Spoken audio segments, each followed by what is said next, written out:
বিপুল সংখ্যক কর্মী ছাঁটাইয়ের ইঙ্গিত ট্রাম্প ক্যাবিনেটে। পাকিস্তানের সঙ্গে নিবিড় সম্পর্ক গড়ছেন ইউনূস। চট্টগ্রাম করাচি সরাসরি জাহাজ চলাচল চালু। ইরানের পারচিন মিলিটারি কমপ্লেক্সে হামলা চালিয়েছিল ইসরায়েলি বাহিনী, ধ্বংস ইরানের পরমাণু অস্ত্র কেন্দ্র। সীমান্তে বাড়ছে সোনা পাচার। নদিয়ার এক সীমান্তে মোটর বাইকের মধ্যে লুকিয়ে রাখা 4 কিলো 671 গ্রাম সোনা আটক। বাংলাদেশ নিয়ে উদ্বেগ প্রকাশ ট্রাম্প শিবিরে। বাংলাদেশের সংবিধানে ধর্মনিরপেক্ষতার প্রয়োজন নেই, হাসিনার সংশোধনী বাতিলে তৎপর ইউনূস। আমেরিকা পাচ্ছে প্রথম হিন্দু গোয়েন্দা অধিকর্তা, প্রাক্তন ডেমোক্র্যাট তুলসীকে বাঁচলেন ট্রাম্প। গোমুখ থেকে সাগর, গঙ্গা পার সাফাইয়ে নেমেছে কেন্দ্রীয় সংস্থা। সুন্দরবনে বাঘ শুমারিতে বাড়তি ক্যামেরা।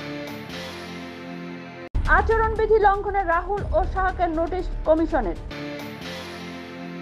G20 বৈঠকে যোগ দিতে ব্রাজিলের উদ্দেশ্যে রওনা দিলেন মোদি।